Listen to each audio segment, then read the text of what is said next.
Welcome back to Movie Dumpster, Season 9, Episode 7. Today we're talking about My Mom's a Werewolf from 1989, directed by Michael Fisher. And today we're taking a second look at this lost horror comedy.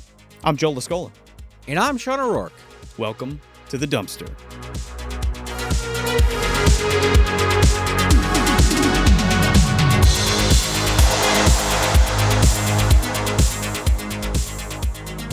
Well, it's a full moon on Mother's Day this year. I'm pretty sure, right? A blue moon, maybe? Yeah, blue moon. Let's go down the list of werewolf theme songs. Oh, yeah, there you go. I see a bad moon rising. Oh, woo!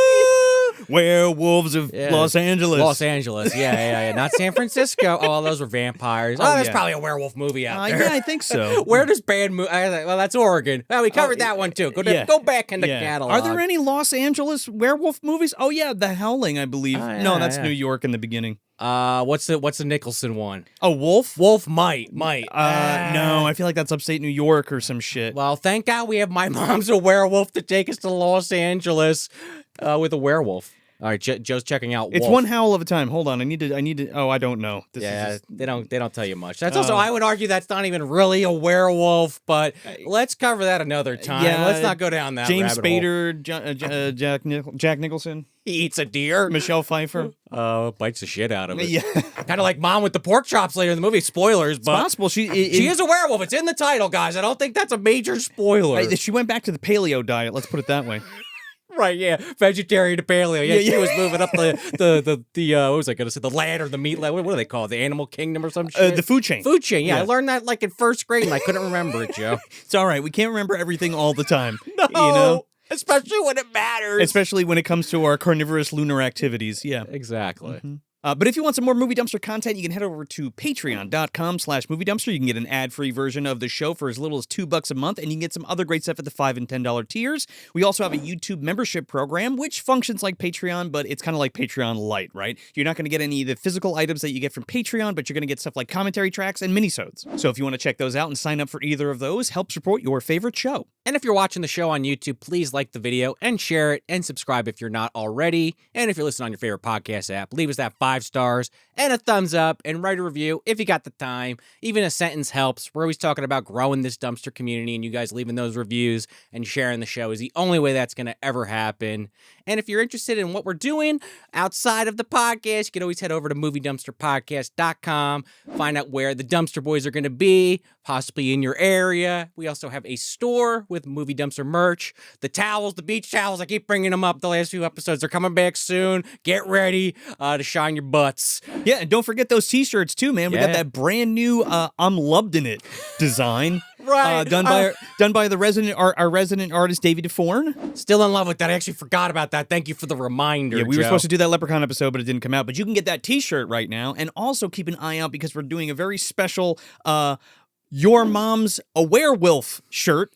And we'll get into what that means in a little while. I know Connor's already salivating, our former co-host. So if you're excited for any of that, head over to moviedumpsterpodcast.com. So My Mom's a Werewolf. Yes. Okay. Not your mom or my mom. Not That's your the name of the mom, movie. Not your mom specifically, but the proverbial mother of this film. I kind of love movie titles that just do that. The titular mother. I married an axe murderer comes to mind. I don't know, just like just a saying. It's my stepmother's an alien. Yeah, my yeah, demon yeah. lover. Yeah. The Stepfather, does that count?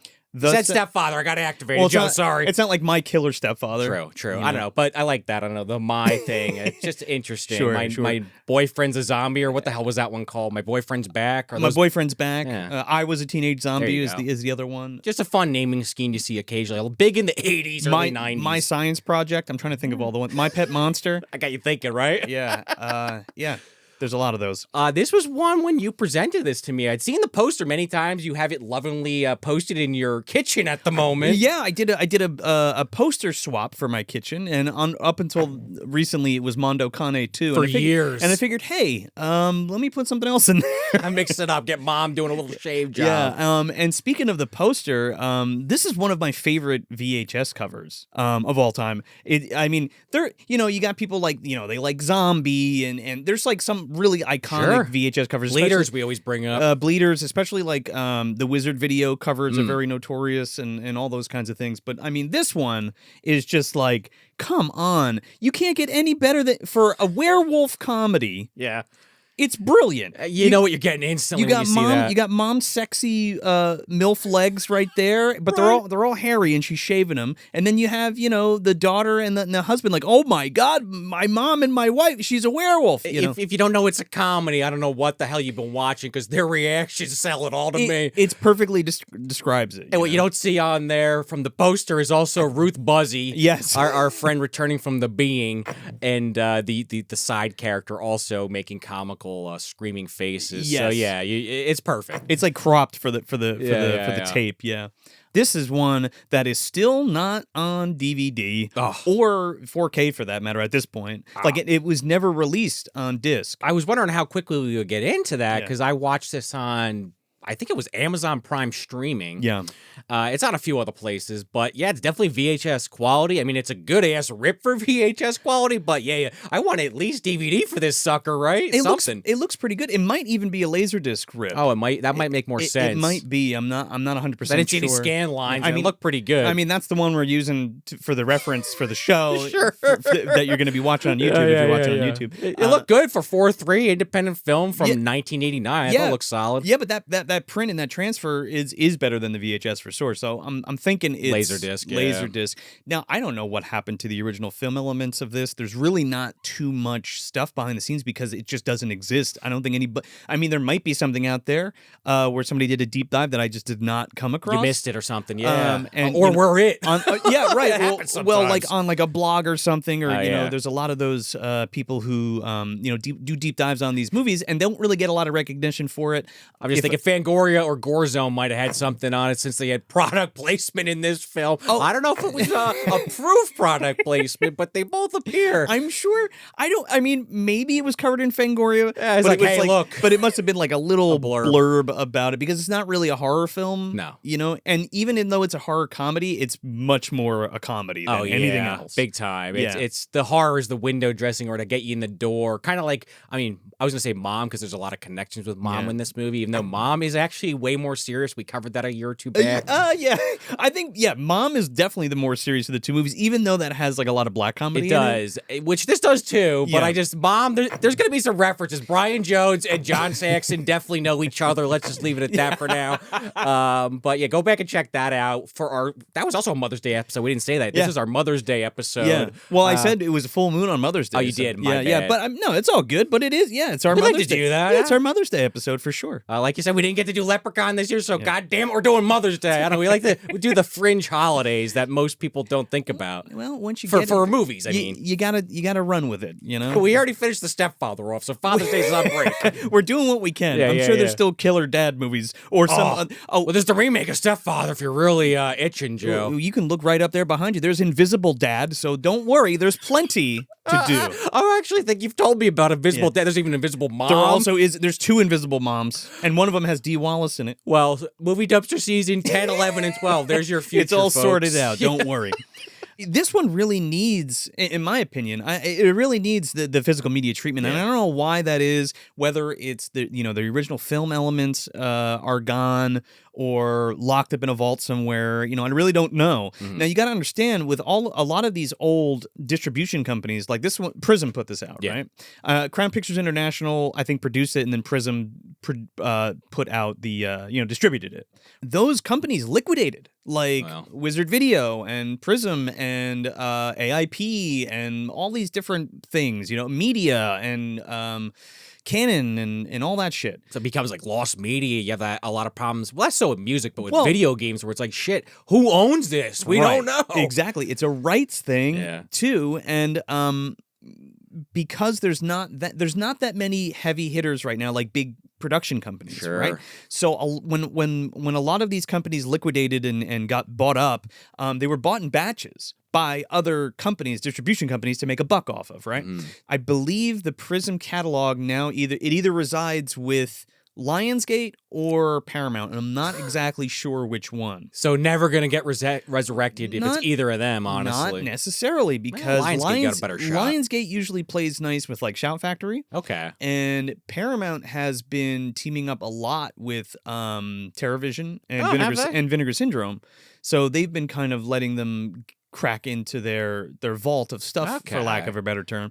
So, you know, I don't know how much interest is in My Mom's a Sure. Werewolf, but those companies were built on boutique. Yeah. You know, they're getting less and less boutique, I guess. I mean, they Yeah. released Congo, for Christ's sake. Sure. You know what I mean? Well, that stuff was at theaters in the last 30 years. I feel like the further you go back, companies are weird depending on how big the movie I know, was. but my point is, like, their mission statement was releasing, you know, oh, yeah. I see what B you're saying. movies and Yeah. lost gems and things like that. And I feel like this is ripe for the picking. Right. You know what I mean? Yeah, that does make sense, actually, when you put it that way. I mean, it's just it would be a lot of fun to see. I mean, John Saxon's in it. You That's know what I what mean? I'm saying. I mean, I think that's enough star power for Susan somebody. Blakely was pretty Susan- big herself. Yeah, and I think that's enough star power. Plus, you got the chick from Mac and Me, and the other girl from Friday, was that 7? Friday 7. Yeah. Maddie and 7. And Ruth Buzzy is in it. You know Yeah. what I mean? So, like, I feel like, you know, there's definitely interest for this. I feel like people are going to watch this episode and be like, holy shit, I remember that. I remember that on cable. Oh, you know what I mean? it's definitely one of those without a doubt. Yeah. So with that being said, talking about memories, so this was your first time with this? Yeah, this Okay. is definitely one like I kind of alluded to. Have that you I, heard of this before? I today? definitely had heard of it. Okay. Again, the posters, either when I seen the poster or the video at conventions. I don't remember for the video store, but definitely at conventions,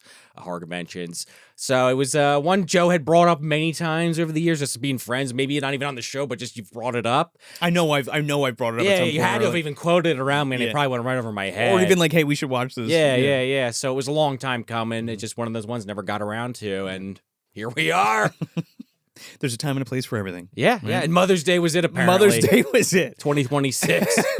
So yeah, man, I used to watch this a lot as a kid. It was, obviously I caught it on cable. It did get a theatrical run. Okay, so that's one of the little things that I could find about this. That makes it more shocking that it isn't available in a higher quality, but it's happened before on the show. We're not quite to the point yet where the home video market is like that cash cow. For how long did TV shows just tape over the recording? We're never going to use this again. Oh well, And then it's like, shit, the market 30 years later. Well, Whoops. what I mean by that is like we talked about it on the Leprechaun 3 episode about how places like Trimark were taking instead of doing them theatrically, they would do a theatrical run, but then they would make most of the money back on home video. Like it was Okay, a yeah. guarantee. Right. You were Leprechaun gonna 3. do gangbusters, Yeah, right? great example. Well, the first Leprechaun movie specifically. Oh, okay, my bad. On Leprechaun 3, we talked about it. This was kind of right before that. So we're still putting this out in the theater, and then it's coming to home video, but the home video market is not that cash cow that it comes to be I see what you're saying. in the early to mid-90s. Right. And even into the 2000s. And then finally, Ouroboros, it eats its own tail and collapses. Yeah, oh, God. Yeah, right. So Hence my problems with Paramount and fucking it, all those other companies we were just talking about. So what would happen is it would go to home video, but it would get the thing was TV, Oh, right? yeah, big time. So like the rights for it would be shown on TV, whether it's like USA or TBS or some shit like that, some Saturday evening movie family thing that you Right. could show 8 like, o'clock special on or- TV. And this is one of those movies because there's not like any gore or anything like that in it. It's mostly a comedy. So like that's where I think they might have picked up the loose change. Yeah, no, I could totally see that. There's really nothing too crazy in this. But A couple that's sex things that they don't even see anything. right, but I think maybe that's why they didn't. Maybe there wasn't a lot of attention paid to like the film elements or anything like that. It was just kind of like, here's this low budget comedy thing. It got limited theatrical release. We put it on tape. We sold it to the TV. Fuck it, I'm done. Right, like, You know? without getting deep Yeah. into it. It's like, oh, well, we filmed this in a month or less. We're happy with it, but it's done. Next project. Let's Yeah. make some money on it. I mean, that wasn't super uncommon. That lent it to being on TV a lot. Sure. Right. Again, Susan Blakely and John Saxon, other stars. People were familiar with them. Yeah, It and would even- probably get people sit there, oh, just John Saxon shit. Let's see that. I never heard of this. And even John Shuck, he's Right, yeah, the dad, yeah. So yeah, I used to watch this on TV all the time, and like I have like vivid memories, like a vivid memory, like specifically a core memory of sitting on the floor, because I was, we all used to sit on the floor in front of our Oh, yeah, televisions. as crisscross kids. applesauce. Yeah, crisscross applesauce. That's how they taught it But to I used us. to have like a little real Ghostbusters like metal tray Oh, that I used to yeah. like eat snacks and shit on. You brought it up before. I love the visual. Yeah. So we used to live in a townhouse when I was a kid, and there was a big opening under the stairwell. And in that space was this big ass console television that I brought up before, and it was huge. I mean, relatively large for the time. For the time, and you're a kid, which is like I don't know what, like 40-inch or something like that, which was gigantic. For the time. It was a fucking 40-inch tube television inside a wood console, and that fucking TV went all over the place with us. We had that for a long ass time. I was gonna say you paid a lot of money for it. You weren't throwing that out easily. But we had that TV from like when I was a baby till like in my teens. Wow. We had that television.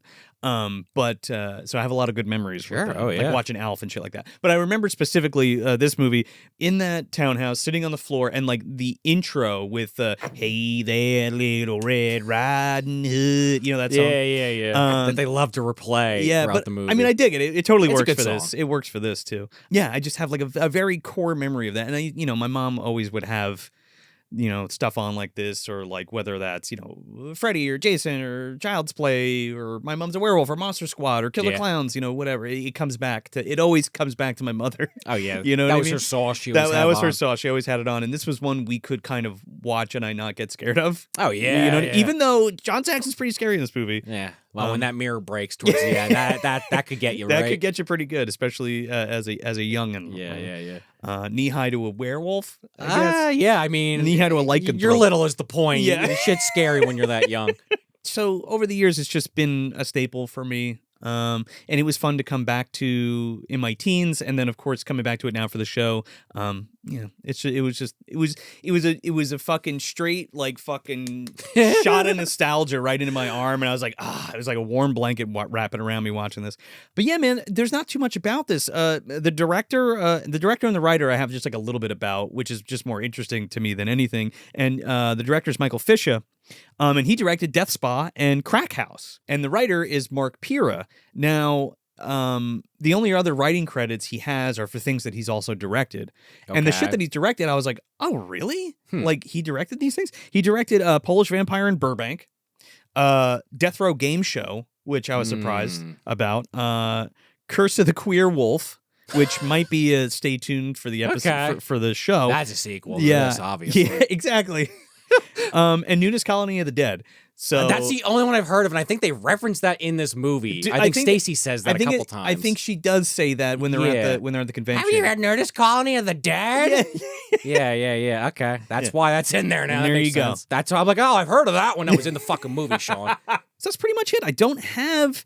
There's not much. I can't tell you much about this movie because the fucking shit just does not exist. We'd have to do a deep dive. We'd have to go track all these people down and get interviews with them to really get what was going on, which I'm totally for. I was going to say, you're working I'm looking at you, John, if you're listening or watching. Say right John now, Campapiano. You're working with John on that R.L. Ryan documentary. Maybe that's the next project, Joe. Yeah. Put it in John's here. I guess he just did, right? Yeah, actually, this is the first episode where I can talk about that. Yeah, we're working on just sidebar real quick. We're working on John Campapiano and myself are working on a documentary about R.L. Ryan, or Pat Ryan, as you might know him, or Bob Ryan, as some people might know him. We've talked about him on this show a couple times. He's Mayor Bellgoody in The Toxic Avenger. He's in Class of Nukem High. He's in Eat and Run. He's Street Trash. Mr. Schneider in Street Trash. We talked about him very fondly. And that name of that documentary that is coming out next year. We're trying to get it out for next year. It's called He Came from Ridley Park: The R.L. Ryan Story. So keep an eye out for that. There's a lot of cool things.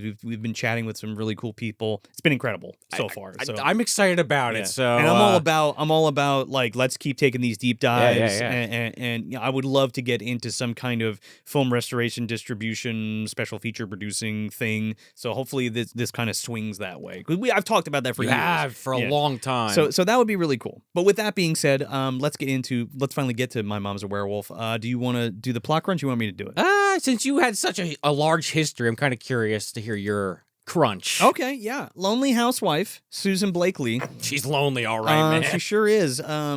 She ends up going out one day because her husband is ignoring her.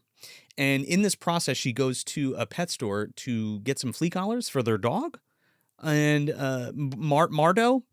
Marble, I believe. Marbo. I thought it was Marlboro, the cigarettes. Marbo. Marbo or Marbo the dog. I don't know. I thought Marble maybe because of the color of her fur, but Marbo, I have no idea. She's a cute dog. She ends up becoming entangled with John Saxon, who happens to be a werewolf and wants her as his werewolf bride to bear his werewolf children to continue his race. His weremate. His weremate with his were kids and his warehouse. And and his were fence. Can you keep it going? Where's David?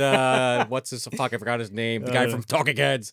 David Byrne. Where is he? How did I get here? Yeah, exactly. Yeah. This is not my beautiful werewolf. Yeah. Anyway. This is not my silver cross.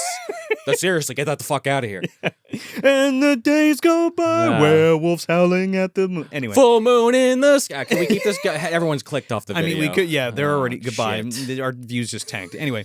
Oh my God. And that's about the size of it, is, dude. actually. And like her daughter is trying to figure out if she's cheating on her dad. Yeah. And like come to find out she's a werewolf. And how do we stop mom from being a werewolf? You know, how do we save her? She's basically actually the main character when you think about it. The daughter, Jennifer. Oh, 100%. Yeah. I mean, the title of the movie, it's not I'm a werewolf. It's my mom is a werewolf. So. Which they say multiple times. They do. Towards the end, they say it like four times. This is definitely one of those drinking things. Every time you hear my mom's a werewolf TM, you gotta fucking take a shot when you watch this. So for like the first hour, you're totally stone cold sober, and then you the just last get half trashed. And then you just get fucking trashed. You're like that neighbor. It makes the ending go down a lot better, right? On the neighbor line will be relevant later. Oh, yeah. There's a crazy neighbor. So we open up and we get introduced to Susan Blakely. Yes. Plays Leslie. Leslie Schreiber. Also known as Mom. Also I call her Mom or Leslie. I haven't decided yet. The titular mom. Yeah. And she is a vegetarian. And it's like this whole intro where she's like bringing in these groceries and shit. And she's like an oaf, you know? Yeah, dropping over shit, tripping over the fucking dog. Jennifer's, the dog. Yeah. Dog's got its head in the bag. Classic, typical dog or cat move. Marbo, get out of the groceries.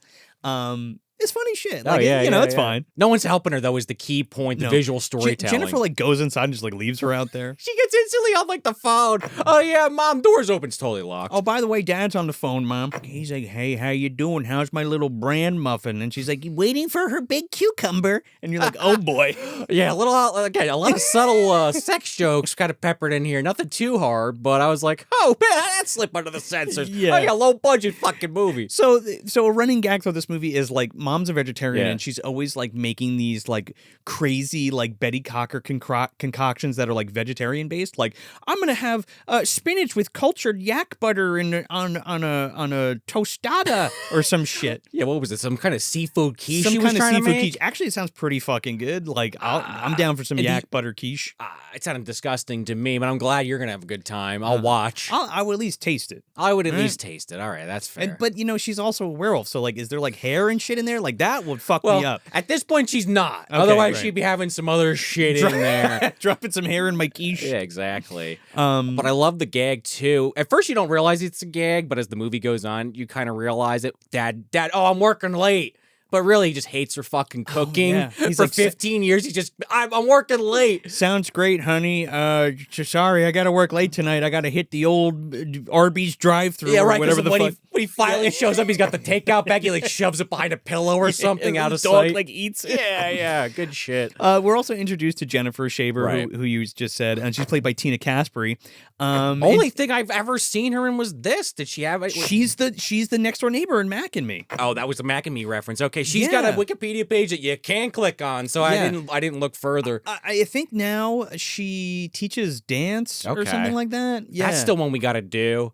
That's been like on the docket forever. It's just one of those things where like, channels always cover it, so it gets pushed off further and further. It's one of those things where like we'll come back to it like down the line because I really do love that movie. I love to talk about it. I don't know if I'd say I love it, but I surprisingly like it. I feel like that's one you would think as a viewer, like, how does Sean like this one? There's something about it, man. It's weird. I don't care what you say. You know, it's the same thing about it's like Munchie, but I don't know, something about I don't like Munchie much at all, but Back in Me, it's just silly as shit. I don't know. It's the same thing about Howard the Duck. Like, it's a well-made movie. And like, you could say it's ridiculous, it's ludicrous. ludicrous.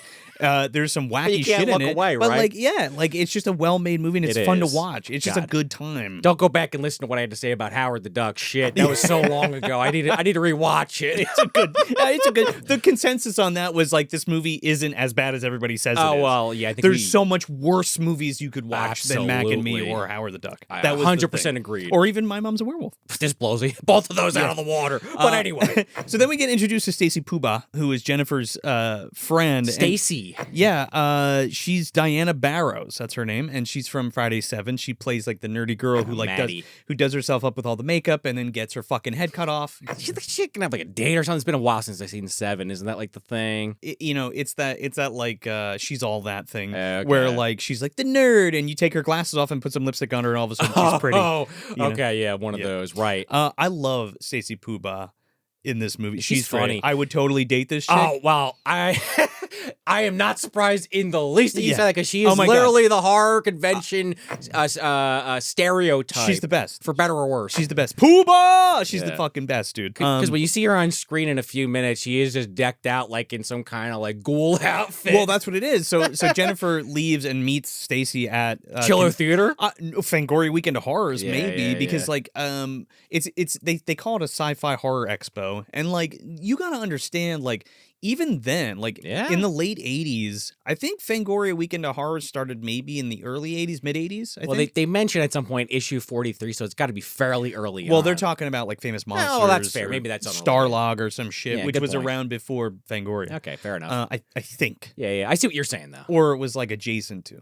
So It looks cool, though. Like, Yeah. it still looks like a set, but it's dressed up enough that I'm like, I buy it. Well, my point I was trying to make was Yeah, yeah. like this was still like a niche thing. Like Oh, okay. it wasn't, you look at Monster Mania or Chiller Theater or NJ HorrorCon or Monster Fest or any of these huge horror conventions and like special effects conventions and stuff, and like the shit just wasn't around or as popular. I remember going to a Weekend of Horrors on a Saturday. It was one of the last Fangoria Weekend of Horrors, and there was fucking nobody there. my Speaking of God. which, I met John Saxon at that one, and I asked him about this fucking movie, and I said, "Hey John, do you know when My Mom's a Werewolf is coming out?" And he said, "I have no idea," and that was it.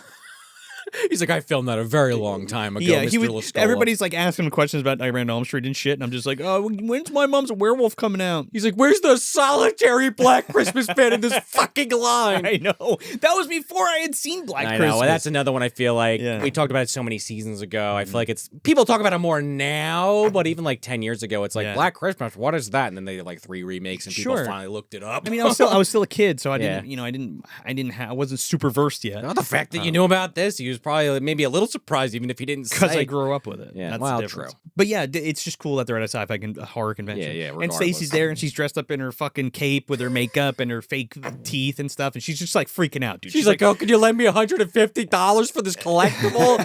it's like a magazine, and Yeah. Jennifer's like, "What are you, crazy?" She's like, fuck that. And she's like, it's all like titles of stuff that's like atomic age Yeah. horror stuff, like Amazon Women on the Moon, or or Cat People, or Zombies from Mars or some yeah, shit. like the zombies of Moratau or some shit. Yeah. It's like stuff like that. Super B Super movie B stuff. movie, yeah. Mostly black and white and like some in color, like from the 60s and stuff. But anyway, Well, they see this big Hammer horror, all that kind of shit. Hammer, yeah. Yeah. They see the big display on the wall for Madame Gypsy. That's just her name. Literally, her name is Madame Gypsy. I can't even change it. It would be not her name anymore. Madame Romani. Let's go in there with the fucking special effects for the Blu-ray. We don't want to offend anybody. That's all right. I'm just poking fun at myself No, because you I don't brought that up many times You don't on the understand. show. That's her name. I know. That's her last name is Gypsy. That's offensive. That's my fucking name. That's my name. Excuse me, Miss Gypsy? My real name's Ruth Buzzy. Don't tell anyone. Comedian Ruth Buzzy. Yes. She's always good in everything She she is, does. she is. This It's just was- funny. This is the second thing she's in, and it's another low budget. Maybe she just did a bunch of these back to back. she was a huge comedian in like Yeah. the 70s or even the 60s. Don't quote me on that. I think it's like 60s or 70s, but she was a big comedian. Almost Wikipedia's like got a lot of shit on there. like Bob Newhart stuff. Oh, or yeah. like what was Like her the Bob name? Newhart show, literally. Yeah, but what's her name? I always forget it. Carol Burnett. Oh, okay. Yeah, Like the Carol it's Burnett show. Yeah, yeah. same ballpark there, you know. So she was a big comedian, and then I guess towards the end of the '80s, like she started doing like bit part stuff because she's in Jackie Kong's The Being, which we covered. Yeah. That's why I keep bringing it up. Yeah, so she's in that as like the mayor or some shit. She gets run over or something. Yeah, Yeah, or killed by the monster. I think she gets. I don't know. I can't remember. It's been so long. Yeah. Go back. Not to keep saying that. That's like an old joke we used to say. Go back down the catalog. But she's a fortune teller, Yes. just like the Wolfman. The Wolfman. It's literally a verbatim Wolfman reference. It kind of works for the satire that the movie's trying to show. I think it's funny as hell. I also love that on the sign $5. Yeah. Oh, it's $10. $10. The price goes up every time she has a new customer. That was hilarious. I think by the end of the movie, she's like $30. Yeah. And I'll tell your future. She knows what's going on. Yeah. She knows how to make some money. You know, she like cons them out of the money because like she's like sitting on their purse and like, where's my purse? I don't know. Jennifer, can I borrow $10? Her Brooklyn accent keeps coming out under the whatever I'm voice she's sitting on trying to it. do. Yeah. I don't know, a Romanian, I guess. She's trying. She's trying. Well, again, Madam Gypsy. I saw a Wolfman once, at least. So she's looking into her crystal ball. She's got two of them. She has a crystal ball and she has a fucking Eye of the Storm I know that TM electric on the side. thing. Yeah. I used to have one of those. Put your fingers on it. Yeah. Holy shit, my hair. And She must be magic. And she's like, I see the pentagram, the mark of the dog. Do you have a dog? No, she just is thinking about Riccio, actually, the anime specifically. Oh, is that what it is on his hand? Yeah. Yeah. And, you know, Jennifer's like, oh, I thought you were going to tell me like some tall, dark, and handsome guy is going to take me on a trip. And she's like, no. There's two animals and there's a big feud that's going to happen and it's very bad news. I hope you don't die. Goodbye. And Stacy's like, oh, she must mean Ralph. This guy I'm fucking obsessed with is going to take me to the Halloween party. Oh, yeah, by the way, it's a Halloween movie. Ralphie. Oh. Trick or Trash is here, Joe, in May. Well, here, I got one for you. It's halfway to Halloween, baby. Everybody's pushing their halfway to Halloween sales and shit. Oh, what do they call it? Von Hergish night or whatever? Walpurgis night. Yeah, that just passed. Walpurgis knocked. But My Mom's Werewolf is not only Mother's Day movie, but it's a halfway to Halloween movie too. So we just killed two birds with one. I'll take it. Yeah, we killed two werewolves with one silver fork. So they leave, and then Ruth Buzzy pulls the pepperoni off her nipple. It was a fake nipple, Joe. Obviously, that third nipple was pepperoni. Oh, it's a Mallrats reference. Come on, keep up. Usually they love that third nipple. Yeah. But the next customer comes in. This is the first time she ups it more. Yeah. Oh, that'll be $20, and she tells literally the exact same fortune. So you're like, oh, I thought she was a fraud, but she had me there for a second. Oh no, she's full of shit. This Jack Nance looking creep motherfucker comes in, the and mustache. she's not even. He's got like he looks like a Eraserhead. He's all fucked up. And he's like, he's sitting there like yes, and she's like, a tall, dark, and handsome stranger is gonna take you on a trip, and he's like, I can't wait. $20, please. Yeah. So we cut back to Susan Blakely. She's on the couch, and she's got a news report on. And she's reading the newspaper, and you hear these reports about animal attacks in the area. I love the newspaper clipping, though, because if you read that shit, it's like talking about basically what the news is saying. Yeah. There's been animal attacks in town. A bunch of people are dead or injured. And then it's like this drawing of clearly a fucking werewolf. And the mayor. And they're like, yeah, wow, this is what they said they saw. We don't know. Should it look like a cross between a dog and the mayor? I don't know. Wolfman, question mark? It's Harry. He came out of the woods looking for the fucking Hendersons. Lou Lamont, the werewolf. Or whatever. Yeah. By the way, just because we gotta button this up right now. This is the MDU, of course. Right, Movie Dumpster Universe. Jennifer and her family live in the same neighborhood as the kid from Step Monster. So right down a couple houses down, Amy Dolan's is taking off her clothes, and the Tropopkins moving into down there with Alan Thicke. And we know how the MDU works. I mean, I already invoked him, so it was inevitable. If the Step Monster exists, so does the Stepfather. I mean, you just need a couple of words to be adjacent to each other to be in the same universe. Terry O'Quinn's right up. He's up the other road, one street over, and a couple of houses down the other way. Kim Basinger is a step alien. That's true. And again, because we already referenced it, go down the fucking pier down. What was that, San Diego or some shit? The fucking vampires are hanging out. Oh, that's right. Yeah, Grandpa's down there. Yeah. Grandpa knows all about it. It's all the same neighborhood, man. In fact, there's some old people that know about werewolves. So hey, shit, all the old people are the experts here, apparently. Go. Yeah. So Howard Shaper comes home. We're introduced to John Shuck. That's Dad, by the way. That's Dad, and the takeout bag. Yeah, the takeout bag you're talking about. Now, the only other movie I know him from is Demon Knight. What the hell is he in Demon Knight? He's the sheriff in Demon Knight who Oh, gets is the he? fucking Okay. hole punched through his face by Billy Zane. Oh my god, I haven't seen it in a while. Yeah, but he also plays Herman Munster. Yeah, that was kind of crazy trivia because I think I said to you, this guy kind of reminds me of Herman Munster. You're like, I think he literally played it, and I looked it up, and I was like, holy I was like, shit. that's right. And thank God you remind me because The I was like, 90s I version. knew there was something else that he was in, and I was like, holy shit. I mean, you could totally imagine it as soon as you know that, right? Not that was great, but fuck No. it, Monsters in the 90s. It was better than Rob Zombie's attempt. I like John Schuck. I think he's fine. He was totally fine. Not the best actor, but when he's got to bring out the comedy chops, he nails it every time in Yeah. this movie. He's funny as hell in And this. you can't top Fred Gwynn. I mean, come on. Well, right. Well, in Monsters, no fucking Yeah. candle to shit on the floor like difference. I'm saying in this, I don't think he's the best actor, but when he needs to be funny, he's very funny. Oh, he's a trip, dude. I love his cadence and the way he handles things. It's just kind of like a blasé attitude, which I kind of enjoy. Which kind of burns him because his wife is sick of it. He kind of picks up on that about halfway through the film. Oh shit, maybe I should actually care about my wife. Whoops. And he's like, yeah. He comes in with the fucking fast food bag. Yeah. She's like, I got some quiche for you. He's like, that's great, honey. I'm good. And then he like falls asleep, like talking to her. She's like, oh, we don't have any excitement in Yeah. our life. We need to go do something. And he's snoring. Let's get out. Let's get that spark back. You know what I'm saying? Susan does that great kind of look to the side, like that you see sometimes, like, ooh. So it's the next day. It's Saturday. Yeah, So yeah. instead of like spending time with his wife or like fucking his wife, he decides to have all the guys over for football. Which is that's fine. a thing, but he's Yeah. being an asshole about ignoring her. She's asking him a question. He's just like, "Oh yeah, you'll go to the store for me." She's like, "Ah." She goes to ask him a question. He hands her the beer can. Oh, yeah, that's what it is. Get He's some like, more. Oh, thanks. She's pissed. He's not like a dick. He's just like oblivious. That's right? the whole Yeah. point, though. I mean, he is himself a bit of a stereotype of the time, but it works well. So Leslie's all pissed and she leaves to go to the store. And we get like a little bit here where like, Well, Jennifer, don't forget the flea collars, Mom. yeah. Oh, okay. ADR this later, Marbo. We need the flea collars. Yeah. That has to make sense of why she goes to the pet store. So, Well, it does actually. I would have been questioning that shit otherwise. Jennifer and Stacy are talking about like how Jennifer's parents' relationship is on the rocks, and like her dad ignores her, and like they're trying to think of a plan of like something to help them get back together, or like not be so estranged from each other. So they come up with this brilliant plan to follow her mom downtown because every Saturday she goes shopping, she eats lunch at this one specific place, and does all this shit. Right? Let's just stalk her. Yeah, That's our plan. Well, the idea is to find out where she's going to be and make sure she's at the restaurant because they're going to buy her flowers and then say they're from her father. Right, give it to the maitre d' or whatever. Yeah. I also want to comment on Stacy.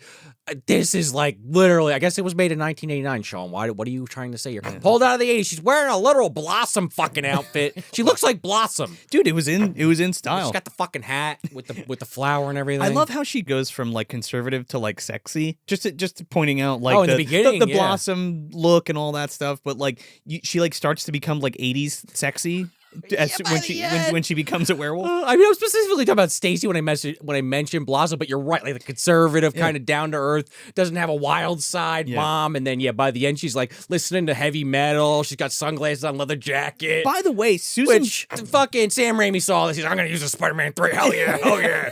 By the way, I don't know if you missed this, but like Susan Blakely is fucking boobing when she's reading that newspaper. That's why I was like, oh, dude, your mom's a werewolf, dude, for sure. That was the first sign. Yeah. Well, but yeah, that tit is just hanging out, and she's like, she's hot. She's hot, and she keeps getting hotter. showing more of herself throughout the movie. Dad notices. She's totally into drives him wild. You're making me into a wild animal. Which has a lot of good gags. Yeah. It kind of reminds me a little bit, I meant to mention this earlier, My Demon Lover a little. Yeah. Even down to the vegetarian angle. Oh, big time. Actually, yeah, that parallel. Because I feel like it's, again, we're talking about Movie Dumpster Universe. I feel like Yeah. we haven't talked about Ascension in a very long time. And spoilers, no one really dies. Well, I'll take that back. They don't die in the movie. So, that's in the Ascend per se, Yeah. but they could have maybe started out as Shelly and the demon guy. I don't fucking remember his name. Howard, let's just say. Kaz. And now they're older. He used to go by Kaz. Now Kaz. he's Howard. Now he's he's no Howard. longer a demon. I He mean, got fat. I mean, it's he likes possible. football now. He got rid of the mullet. I'm gonna button that up a little bit later. He's not fucking a vampire anymore. I think there's a through line with this later. I'm just saying we haven't connected dots that don't exist in a very long time. Probably since going back to like season 2 with Gunnar Henson to Drainiac. I'm just saying it's a possibility. It's They're both po- blonde. They it's- have the same kind of haircut. Vegetarians. It's possible. Yeah. They might be sisters. It's Ah, possible. there you go. There you Actually, go. I like Yeah, that. There you go. Shit. One's a demon, one's a werewolf. There you go. What a family. Yeah. One wolf's family. I like it. Yeah. You just buttoned it up. I don't even need to hear more. So she makes her stop at Casa de Pets. Right. For this flea collar. And she's like, flea collar. I forgot the flea collar. So she goes in, and it's just a weird... There are like these weird scenes in this movie that feel like almost like nightmarish or like almost like they're like Lynchian kind of. Yeah, I'll reference another movie. Yeah.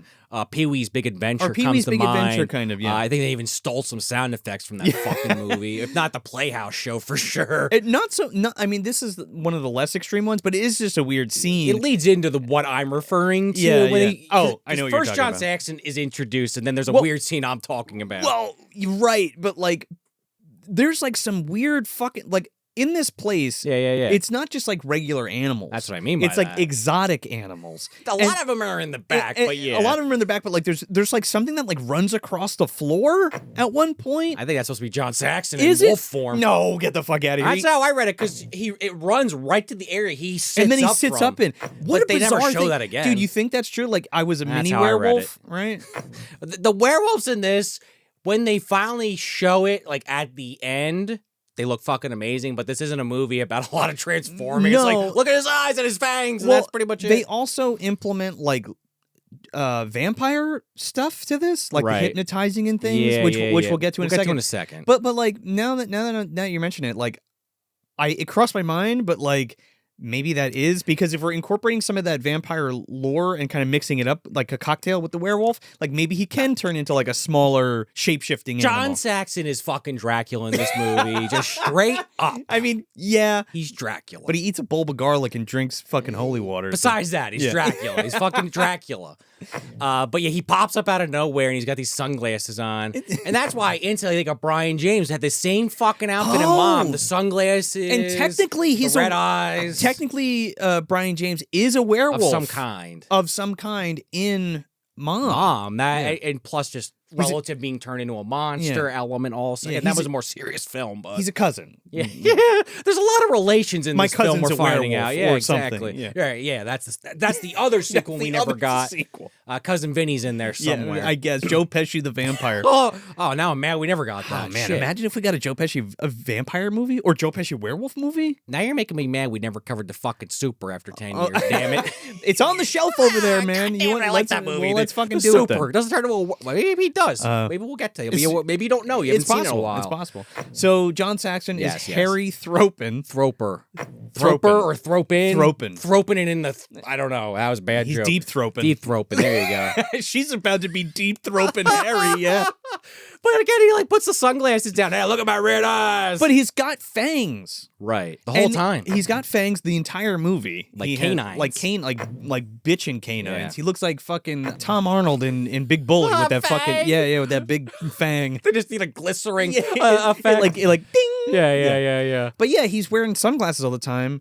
Now his eyes change. They're red for the most part, but maybe they just couldn't. Maybe there was an issue with the contacts or something. Maybe John Saxon had an issue with them, but they're yellow a few times. I was kind of wondering about that. Well, they're like wild eyes, right? Yeah. And clearly he can like hypnotize people when he looks at them. Right, he, right. he hypnotizes Susan Blakely for a second, and she's like, "Is there anything I can get for you?" She's like, flake collars. And he's like, oh, they're on the house. Gives her like 10 of them. Like, how many fucking dogs does she have? She got one. I guess this dog's got a lot of fleas.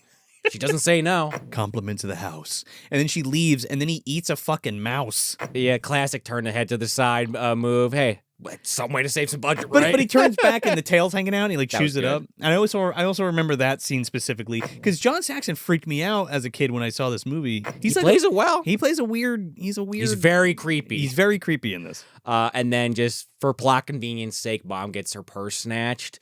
And like, thank God a bunch of other people did try to stop this guy. Like, why is everyone just standing around usually in these kind of situations in movies? It's like 4 or 5 people like trying to punch this guy in the face. Dude, I love when when he runs through the fucking car wash. Yeah. And that dude goes to punch him and like punches the other guy. Oh, that's like out of Bugs Bunny. Pretty fucking great. But John Saxon takes this as an opportunity to like impress her. Yeah. And he runs down the street. He's running full sprint. I guess he turned into a dog again or something. I don't know. He's a werewolf. He's Dracula, He's right? got that Mario Van Peebles strength. Oh, yeah. Well, from like Full Eclipse or From some Full shit. Eclipse, yeah.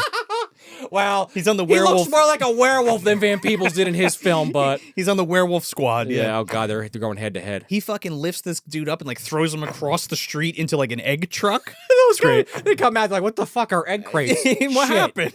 Yeah. And they just leave that kind of there. And she's like, thank God you got my purse. Oh my God, that was so brave. Oh, geez, thank you so much. I really appreciate that. And he just walks away without saying anything. And she's like, all right, well, thanks. Well, speaking of stalking, she like goes to have lunch at her favorite place, and he just like shows up there and like sits next to her. Right, I'm joking about the daughter and her friend, but that is legitimate stalking. I guess he was just smelling her and just, oh, there's her scent. And there's a couple. Oh my God, he's smelling something, right? Nah, The juice. he is. See what shakes loose. The you know? sex juice. So I could just like. I mean, he's a wolf. He's smelling pheromones or something, I right? know, right? But like, what if there was a scene with John Saxon like just sniffing around by her ass? Like that would be pretty fun. They saved that for Twilight. Taylor Lautner was doing that. They're like, we'll use this in a movie eventually. So, Edward can't handle the menstruation. Ah! get away from me! Yeah. That's actually a plot point. I'm not making that up. Oh my God, I'm good. After this many years, you don't want to go back? I don't want to go back. I sat through it. I endured it, and that was it. All I'm right, good. fair Enough. So there's another bunch of little jokes here, like she's a vegetarian, and he orders steak tartare, and all this shit. And he's like, he takes out like plastic silverware. And he's like, I never use silver. It taints the taste of things. What does he say? That's a good excuse. Silver, bad for werewolves. It ruins the taste of things, and I like to taste it between my teeth. And I'm like, okay. Well, more sexual innuendo there. Yeah. But the daughter, like you've been kind of setting up here, comes in. She sees her with the flowers ready. These are going to be from Dad. But now she's like, fuck, Mom's having an affair. Well, I don't really blame her, Dad. I love how Poopa's like, it's just a friend. And then, like, he starts, like, licking her fucking hand. Well, she's kissing it, then licking it. Yeah. She's like, that grape's licking my mom's hand. He's like, that pervert's licking my mom's hand. She's like, well, Dad won't even hold it, so am I really that surprised? I'm like, Dad, you are a fucking puss. I know. So she's complaining about Howard and stuff. Yeah. And then John Saxon just, like, stops her and starts fucking, like, mouth kissing her in this he restaurant. hypnotizes her first, but full mouth. Yeah. And Stacy, she's like, I'm a married woman, and he keeps kissing her. Stacy and Jennifer are just like, well, I guess that seals the deal. Oh, they fucking leave, and they're like, all right, well, we're gonna keep spying on him because they bring out the food. And I had to look this up. I guess this is in the lore of werewolves that they're afraid of fire. Is that a thing that you've read? Because the food is, get some dishes at a restaurant, there'll be flames on it for show. Yeah. And he goes, he runs off. Well, this one was weird for me too, because like, I don't think it's on fire. It is. It's lit up. It is? Oh, yeah. she has a dessert, so I guess maybe it's like a baked Alaska or some shit. Something to that effect. It's more for show, I think. I don't know what the fuck she Freaks orders. him out. I don't know what the fuck she orders exactly, but he's like totally grossed out by it and like just like literally gets up and runs out of the restaurant and like you see him running down the fucking street. He's literally running. Yeah. And they give her the bill. She's like, what the fuck? Yeah, he orders like a fucking a bottle of Chianti from like 1975 or some shit. On the steak and everything else. Like, Whatever. He's like, I'll pay for it, and then just fucking dines and dashes. Well, like I said, then Jennifer and Stacy follow him, and Mom's charging down the street like, that son of a bitch to mess with me. They're like, all right, we got to confirm this. Like, we saw them making out, but we need to just make sure it's not more than that or something. We're gonna sneak in the back door and try to like watch them, right? Yeah, through this tiny ass fucking window. So I think Michael Myers is about to walk up and look at Jamie Lee Curtis. Dude, in the back of Casa de Pets is like this is what I'm talking about earlier. It's This like fucking troll or Pee-wee location. It's like the fucking animal kingdom back there. Yeah. There's like giant. It's like a forest. It's like That's a troll, jungle, man. Bill Fontacaro's running around. Elaine Bennis is there. Sonny Bono's in a pod. That's what happened. Harry Potter's trying to defeat something, I forget. There's little beasties singing in the background. But the Pee-wee sound effects too. You keep hearing that like the prehistoric sounds. Yeah. And Or like when he's in the dark in that one there's scene. a parrot in there. There's a fucking monkey There's in a a monkey cage. in a cage. What is he doing with that? Is he gonna eat the monkey? It's his friend, his Bubbles. His friend Bubbles. He's also got a huge tarantula that scares the shit out of her. Turns out that's the monkey from Monkey Shines. Oh no. I think that was actually a chimp, but I like the connections you're making, the Joe. monkey from Monkey Shines was like Oh, was it like a macaw like that? Yeah, it was like not a macaw, but like I don't know my monkeys. Macau? Maybe Macau. Maybe Macau. Spider Anyway, monkey. That's about my extent Spider of monkey, monkeys. the one that causes the outbreak in Outbreak TM. So they're watching like she walks through this fucking jungle, and then John Saxon walks up to her and starts hypnotizing her again. He's like, I want to make love to you. And she's like, Okay. okay, I'm going to need a couple drinks first. She fucking shoots down this martini, dude. That he puts goldfish in. She flips it behind her. Funny visual gag. He's like, you want another one? She's like, without the fish Without this the time. fish this time. And then he takes his fucking shirt off. John Saxon's like, fuck it, I haven't worked out in a while, guys. Hope you don't get too shocked by this. This hairy motherfucker. Oh, he's covered. Dude, he is just like, I mean, he's in all right shape, but he's Yeah, like yeah, just yeah. this burly dude with like fucking hair covering He's in him. dad bod mode. Yeah. And she's like, oh, you hairy little devil, you. Yeah. Well, only Hairy will she little devil, ain't you? If only she knew, Joe. So he's like going down on her, and like again, like They're watching. Holy shit. and they're watching. She's like, "No, I gotta finish watching my mom get eaten out by John Saxon." Well, that was the initial thought until he went full Tarantino on the toes. Well, they get busted by a cop, and they get taken No away. voyeurism. They get taken away. They're like, "What are you doing? Watching your mom have sex? Get in the cop dropped car." the contact lens. Yeah, right. He knows. He's like, I was watching earlier. I know. So Susan Blakely's just kicking it, getting some fucking mung tongue, and like John Saxon goes down to her feet, like you said. Yeah, he goes full Quentin Tarantino and starts sucking on them toes. He's man. like, wiggle your big toe In my mouth. Yeah, and he gets like, I think she gets startled or jumps or something. No, he's like gnawing on her toe, and then she's like, "Oh, that kind of hurts. Stop!" And he fucking bites her big toe.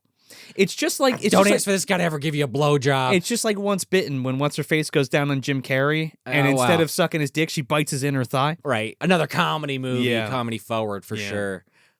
Yeah, I forgot that's how he gets it. Yeah, My that's best like friend's a gag. vampire. There you go. Yeah, same thing in that. Yeah.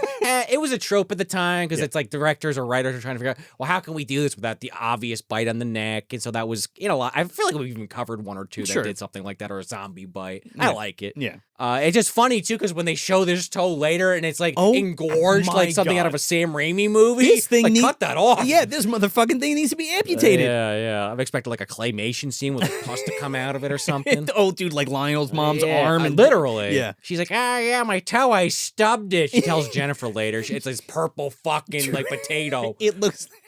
That's what it looks like. It looks disgusting. Yeah, those little mini potatoes. Yeah. It's gross. So Jennifer's like, "Oh, I know you're cheating on Dad," and blah blah blah. And she's But like, she doesn't remember because part of the, I guess the hypnotism. Yeah. He's like, "You're gonna forget this, Leslie Shaber. I guess he's Dracula werewolf man. Forget everything that happened until I tell you to remember." I have all the powers of the universal monsters. Yes. Hey, he's John Saxon. Maybe he just had those anyway. It's Monster Madness, Yeah. Joe. I have no idea. I love this gag too because Jennifer goes in to see her dad and he's like crying. Right, yeah, because mom wouldn't admit it, right. Because mom wouldn't admit it, and she's like, "I know, Dad, I know it's so terrible. She didn't." He's like, "How could she do this to me? After 20 years, it finally happened. I finally got a fucking steak dinner, baby." And it's like, it was just such a good gag. Yeah, because you think Jennifer told him no. And she's like, all right, Dad, whatever. Yeah, and it's like roast beef or some shit. Yeah, I thought it was a steak myself, Yeah, but yeah. he says, oh, it was like unbelievable roast beef, honey. And she's upstairs putting perfume on because now it's like werewolf shit starting to take over. She's got her sexy fucking lingerie Yeah, but on. it's gotta I'm be like, black, I'm though. like, whoa, Susan Blakely's bringing the goods. She's got the venom, Joe, so. My mom's a werewolf. Yeah. There. Or a venom or something. She's black. She's wearing the black shit. She's evil. She's sexy. Yeah, sexy. The temptress of Waikiki. She is. I don't know. So dad comes up, might as well have a fucking ham bone in his hand. He won't stop jerking off about this. He's like, oh my God, the best fucking roast beef I ever had. Mom's throwing her, again, talking about her titties hanging out. She's like, oh, honey. Hey, come get me doggy style. Yeah. He gets into bed and she's like chewing on his neck just about. And then he's like, oh, Leslie.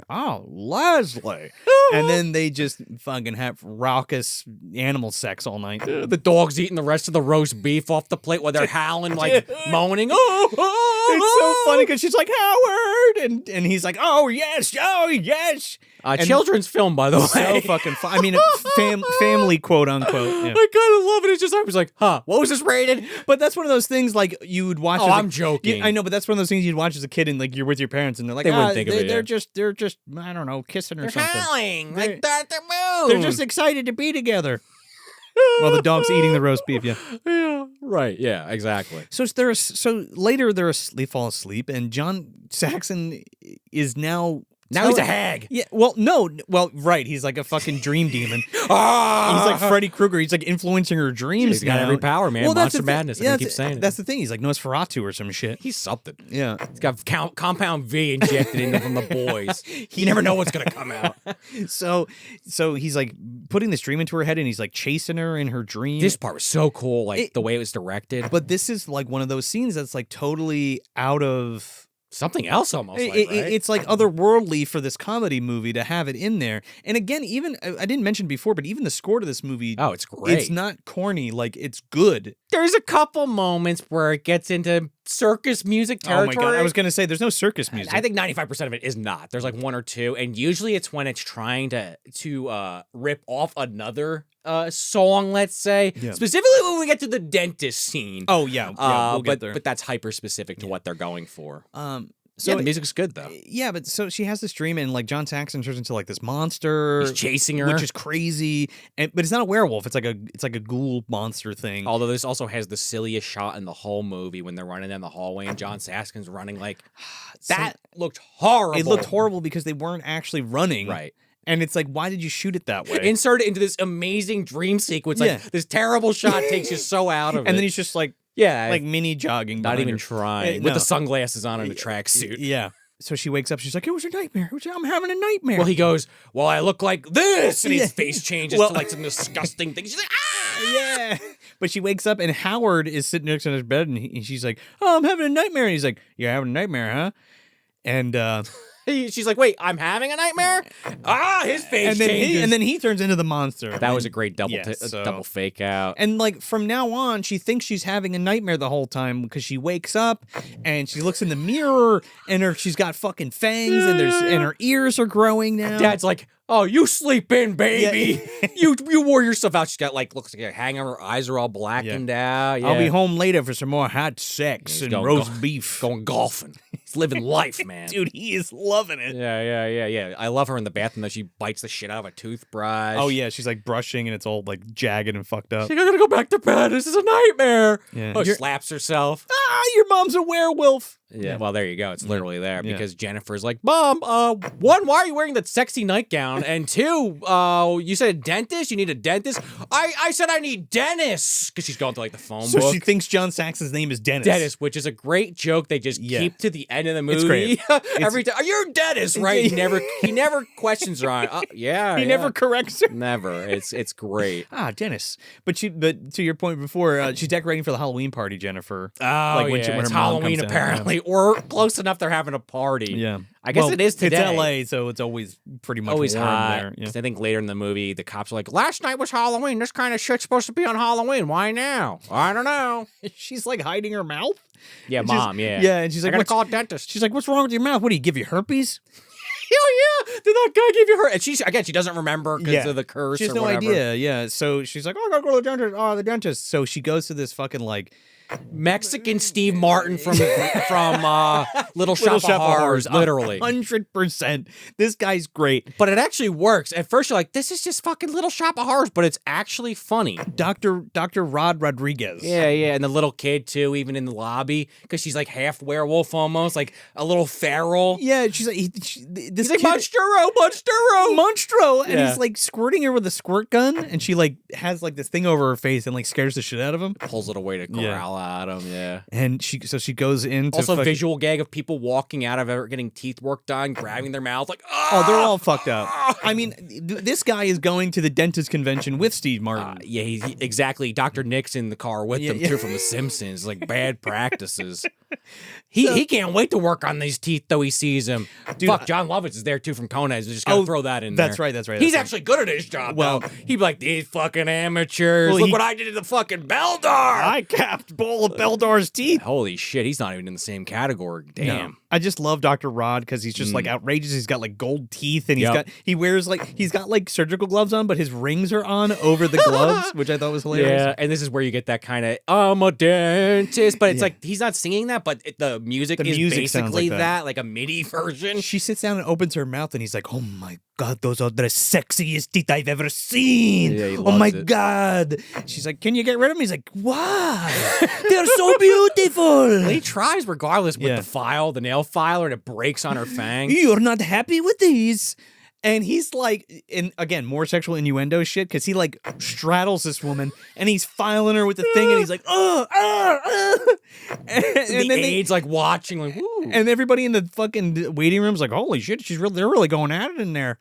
And then I guess he comes and then decides to use the Dremel, And then she leaves, like, all right, that was fine. Yeah. And then, like, the next person going in has, like, the unbelievably fucked up, like, obviously did some body manipulation, like, their teeth are so messed up, but he's like, oh my God! He's, like, mortified. This motherfucker looks like he got possessed by the Zuni fetish doll, like Karen Black, dude. A little bit, yeah, from Trilogy of Terror. Oh my God, yeah, his teeth are just... They found this guy. We need a circus performer, someone that's known for like a freak show talent. They're prosthetic teeth. Oh, are they? You think? Yeah, okay. 100%. I thought it was some guy. Yeah, people do that kind of shit. Is that what's called body manipulation? Body something? Yeah, sure. Yeah. I thought you were just making a joke. No, I'm serious. I don't know. Again, we don't have enough trivia to really find out. I don't think that guy does cons, does he? I don't think so. The guy in the dentist chair in My Mom's a Werewolf. Yeah, I make a lot of money. The fucked up teeth is here. Yeah. I love this too because after that, I guess she decides to get a new outfit and she goes to the Jewish butcher shop.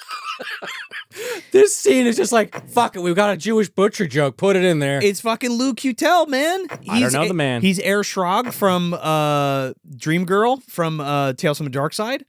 I don't remember. I saw the episode once. And he's also Amazing Larry from Pee-wee. Oh, okay, Amazing Larry. Okay, now I see it. Is this something you could share with the rest of us, Amazing Larry?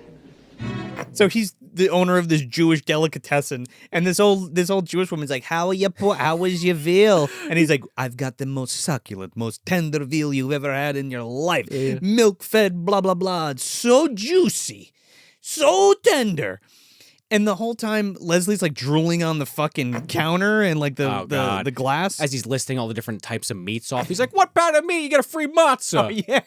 She goes to like grab the woman's hamburger to like eat it. Yeah. And he stops. She's like, is there something I can help you with? And she's like, I'll have some pork chops and all this other shit. She walks out with like a bag of meat and she's just eating it raw, like out of the bag. This is where she's gone full biker chick with the black top and the sunglasses. I mean, she's looking good. Dude, she's looking hot. My Mom's a Werewolf, TM. Hollywood has this in the archives, Joe. It's again, I said Sam Raimi, but this is such a I think even actually Jim Carrey in Once Bitten, same kind of shit. He starts wearing all black when he goes vampire, doesn't he? He's a vampire. That's again, this movie rides the line. Monster Madness. Sunglasses, the whole black suit thing, drinking the blood instead of eating. When did that come out? Was that like 89, 90? I think Once Bitten's like 87. They were all hanging out at the same fucking restaurant. It's like 87, 88, I think. They were like, I got this idea for a movie. It's gonna be a vampire. Oh, I got one for a werewolf. They all have sunglasses. Oh, they all wear black. Shit, we'll just change one or two details. Then we'll make each movie. Then there's one person sitting behind that guy going, so that one's called Once Bitten. I'm going to call mine My Best Friend's a Vampire. And across the bar, the Wachowskis, and they're like, fuck it, Matrix.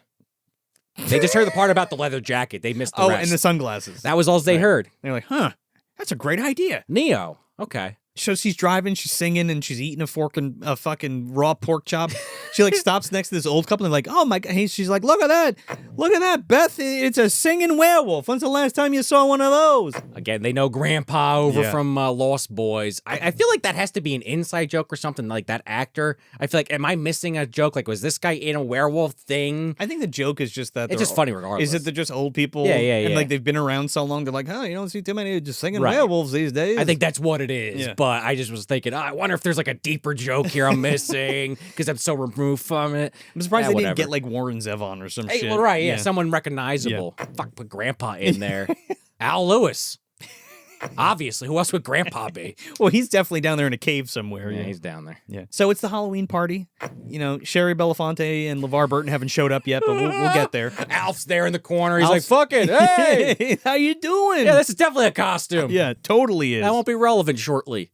I do have to say, some of these costumes, like there's a vampire and like a female vampire that are perfect. Yeah. But some of these, I'm like, they had to just had a bunch of shit. Put on something that kind of looks like a costume. Well, I mean, absolutely. I think Jennifer's like Amelia Earhart or some shit. That actually is a good one, yeah. But some of them it's just like, mask with a cape. Don't overthink it. This is just for like one scene. And I don't think Poobah's like even in a costume. He might Or it's not like, It's be. like no, it's Stacy. She's in like a. Well, she's dressed like a gypsy. Oh. She's dressed like Madam Gypsy. Oh, I guess so. Yeah. I mean, it's the stereotype. Hot just the gypsy thing. veil Yeah, or yeah, whatever. Yeah, the veil, you mean? Veil. Veal is something very different. That's true. Especially we did talk about veal. So juicy, so sweet, so succulent. And that guy Ralph that she's obsessed with is there. Jody's wearing like a toga kind of outfit or like a Spartan kind of thing. Oh yeah. Who's not really her boyfriend? That's the joke you find out. That's so fucking she's funny. She's just obsessed with him. Because she just keeps chasing after him, but like also talks to him on the phone a lot. I think that she's Delulu, honestly. Yeah. I think she has this idea that she does, and he just doesn't answer, or he just puts the phone on the table and walks away. Maybe. Rather than deal with the crate, I'll just answer. It's less aggravation. So Ralph goes into the kitchen and Leslie comes home and she's still eating this fucking meat. And she like he's like wearing a toga, so he's like like he has his like chest out and he's like, you know, he's all fit young man. Oh, yeah. And she's like, "Oh, hey, how you doing there, Ralph? Looking good. Why don't you snack on this and come upstairs if you want some dessert?" And he's like, "I'm totally gonna fuck this werewolf mom." Well, he thinks it's Jennifer Connelly, and he thinks he's an American Pie. It hasn't come out yet, unfortunately. Stifler's mom, yeah. Yeah. But yeah, so she goes upstairs. And she realizes like what she looks like because she hadn't put it together. Because everyone's like, "What a great costume!" She's like, "I'm not wearing anything." And Stacy's even like, "Wow, your mom's being real funny." She's like, "She has no sense of humor." And she's like banging on the bathroom door. "Mom, is everything okay?" Because mom screams. There's like a line of people like trying to take a piss. like holding it. Yeah. "Mom, is everything okay? Why were you screaming?" Nothing. She's got this fucking scissors out, cutting She's fur cutting off her fur. legs. She's got full ears, by the way. I don't know Uncle if he said Buck's that. walking down the hallway looking for Bug. Oh God, At yeah, I this forgot party. about that. Yeah. So Ralph's like, "Man, you sure got a hot mom." So he comes up and knocks on the door, and he's like, "Miss Schraber, it's me, Ralph. Like, I come for my dessert." Yeah, here you go, Ralph. She's Chew like, on this. She's like, "Get out of here, you fucking pervert. Here's your dessert." She opens the door and shoves like all the hair she's been cutting off her legs into his mouth. He's like praying it was like near the vagina. He's like, "Oh, I hope this has some pussy come on." Bro. John Saskin's like wet tongue John mark. Saxon? Yeah, they're still there because she never wiped up or whatever. What? A little tongue mark down there. Holy Now it's in Christ. Ralph's mouth. But yeah, she cleans up pretty good to the point where That's why they call him Ralph Mouth. that's where he got it from, Yeah. this movie. Even though that's MDU. Yeah, fuck it. Timeline doesn't matter. But yeah, she finally like gets enough of it off after like a half hour, and she comes out and it's like a Santa Claus moment. Yeah, it like grows back. Literally like Larry Talbot, like a Wolfman kind of effect. It's kind of cool. And like Jennifer looks through the keyhole of the bathroom Yeah. and sees her covered in hair and her like shaving off. She's like, "Oh my God. My mom's a werewolf too." Yeah. I mean, I wish we got a full transformation. I guess spoilers, I'll just say it now, we don't. But I do like at least we get the Wolfman kind of the dissolve effect. It's like, well, they're at least doing a homage. Yeah, it's doesn't look fun. amazing, I but mean, you know what it is. It's not that kind of movie. No. You know what I mean? That's a werewolf movie. I have to at least bring it up. Yeah, so everybody leaves, and you get a quick shot of somebody wearing the Rocktober blood mask right on the Okay. way out there, which I kind of liked. And she's like, "Mom, what the fuck's wrong with you? You look like Grizzly Adams."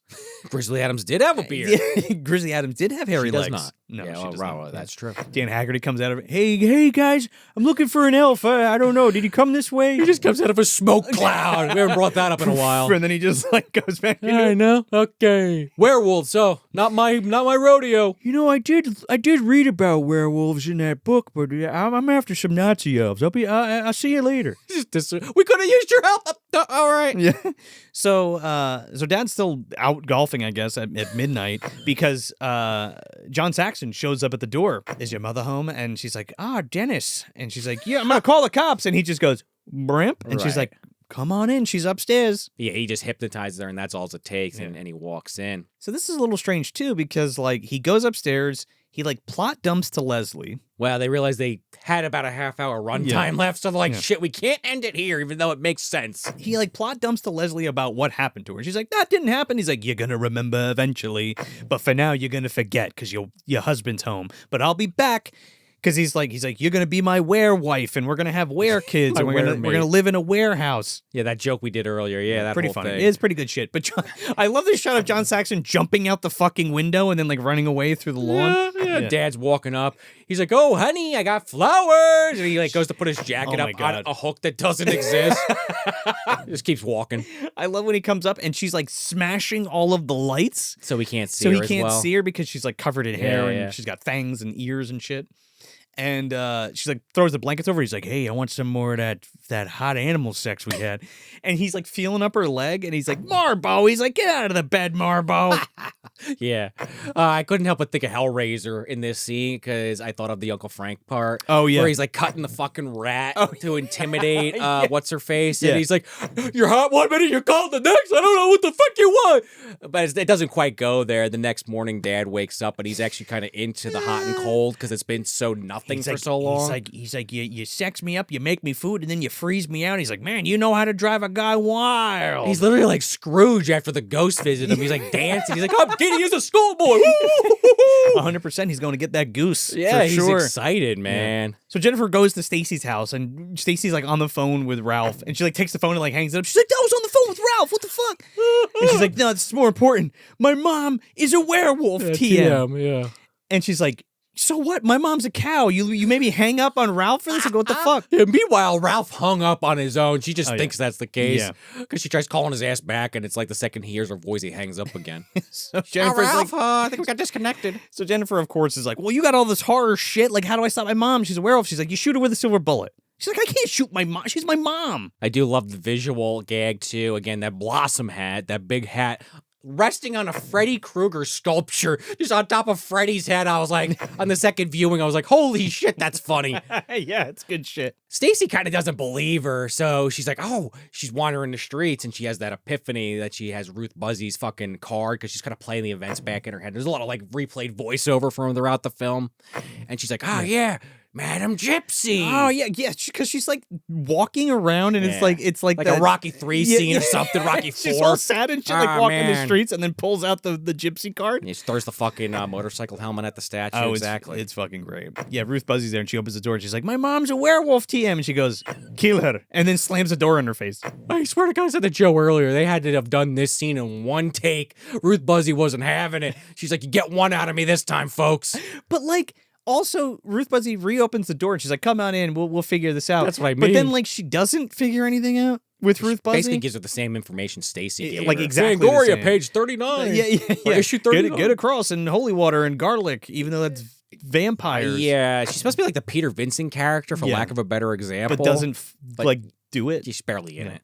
Again, she probably was only available for a couple days, so use her where you can. So she goes back home and she's like, oh, Mom, I don't know what we're going to do. And then she looks at her and she's like, normal? She's like, oh my God, Mom, you changed back. But don't leave the house because you're going to change back into a werewolf at any time. Or she was at Ruth Buzzy's all night. Yeah. Like the next day, she goes there with Stacy. Yeah. Like, shit. Yeah. We got to stop her. She got her hair appointment at 2. So she goes to do her hair appointment. She's like, fuck you. I'm the mom. I'm going to get my hair done. 100% in the right. Yeah, I've been there. No, I'm the one in charge. What the fuck are you? What are you telling me? I'm the adult.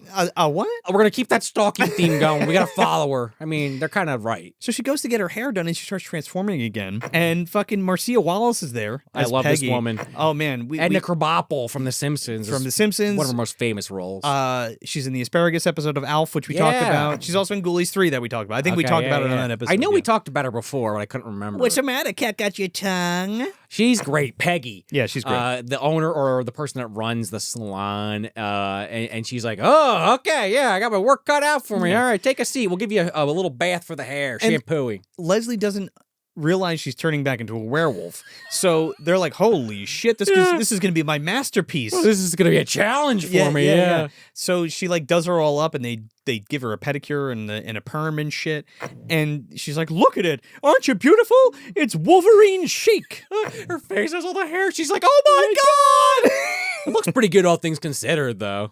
Runs out without paying. Runs out without paying. We cut to John Saxon, and he's like getting ready for the night. He's like eating dog food out of a can. He's listening to that Red Riding Hood song. They got to get their money's worth. He's like Mr. Claw Kinski in Problem Child 2, eating the fucking chow Little down. bit, yeah. Putting his fucking cologne on. You know, he's getting all sexy for Leslie. Again, Phil Fondacaro's in there watching, saying, looking good, sir. Torok is in there. Yeah. Like, yeah, it looks good. He's got that finger ring. Yeah. So the girls get back to the house, and shortly after that, John Saxon shows up and ready to take Leslie as his as his werewife. And they're like, they run like a gamut of tests on him. They shove a cross in his face, and he like takes the cross and like throws it away. When he first shows up, though, I love the visual gag. Again, I don't mean to just sound like a broken record, but this movie gets extra points just for so many great visual gags. Yeah. Which we talk about that on the show a lot, but this one really kind of goes out of its way for some really good ones. Him behind them while they're discussing this as just they're walking watching with this fucking spotlight on him. Unbelievable. Oh, it's Dennis. He's back. He eats the garlic. Oh yeah, she's like, give him the garlic. And I also they even call it out. That's for vampires. He is Dracula, basically. That's also like a core memory for me, like hearing the voiceover of Stacy go, give him the garlic. Like that stuck out to yeah. So he takes the garlic and like just bites into it and he's chewing it up. He like takes the holy water and he like puts it on like aftershave. Drinks it a little. Yeah. So he passes all the tests. And then he like hypnotizes them both and then goes into the house. For whatever reason, it only works on Jennifer. And she's like, wait, what happened? She's like, that's him. He's the guy. And she's like, wait, that's the guy. You just let him in. She's like, that's him. This is just like Mesmerizers of the Fuzz people. Yeah. And then it cuts the mom already fully transformed in her nightgown, like wrecking, I get full Larry Talbot style, going crazy, destroying everything. John Saxon's like, oh, you changed without me. How's it going, Leslie? I've come to claim you as my bride. And I love that they both look a little different. They do kind of like, some werewolf movies actually have done this before where it's like based on their hair color or skin color. Yeah. She's kind of white fur. Yeah. He ends up being more of a brunette. It's like a yin-yang, good, evil kind of thing, too. And he's like, oh, children will be beautiful. And then he turns into a fucking werewolf. That's the mirror breaks and he's like transformed already. It was a great way to do it. I love that. Yeah. And it's scary. Yeah. So Stacy's like, that's it. That's the answer. We got to kill the main werewolf. He turned your mom. So if we kill him, she'll change back. Again, they finally watched the fucking Wolfman. She's been cosplaying as a character from it. They met a character cosplaying from it, and they finally decided to watch the fucker. But they have to kill Harry before midnight. Before the moon sets. The moon sets. Yeah. Right. Midnight would be too easy and specific. Yeah. That was midnight hour. The garage door opens and Jennifer comes out in her fucking Ernest Scared Stupid armor. Oh, I love it. Yeah. Well, Princess Vacation also did this, and one of the Jasons had to have. That's what it's also got to be pulling from. It's a classic shot that so many movies have done. Spotlight behind people. Oh, yeah, sure. But like it's very much like Ernest from Scared Stupid. Because she's got like a football helmet on and like a chest protector and like her holy warrior outfit and like a stick with like a fucking silver fork on the end. Well, they're not even sure if it is 100% silver. Like, my dad's cheap, it might not be. Yeah, that's all we got. Fuck it. It's tied on this stick like a fucking halberd or something. Yeah, and she goes in there and she's like kind of debating with Stacy. Then the dad shows up finally. Then he's like, I'll just go in there because it's like chaos. They're fighting. They think they're having sex or there's just wild animals. They're trashing the room and John Schuck opens the door and turns fucking white. Oh, what a great effect. And he looks like Herman Munster there. He does. I think that was what really put it over the top. I was like, is that Herman? There it is. Yeah, the blue face. I'll be right back. I need to use the bathroom. So they're like still fighting in the room and shit. And it cuts over to like the next door neighbor who we've seen a couple times. He's a real creepazoid. Played by Phil Rubenstein. Yeah. That guy, if we ever saw one. Oh my goodness, he is that guy. I swear to God, I thought this guy was on Sopranos, but a totally different actor. No. The guy that plays Vito. They looked like it could, again, maybe cousins or brothers. I don't know. Well, so you said he was in Mannequin. What else was he in? Yeah, a few other things I forget. Yeah. IMDb is your He's friend, like that Joe. guy. He like does a bunch of shit. Yeah. He's like a bit part guy. But he's got like a dog collar on and he's got like a dominatrix like beating him.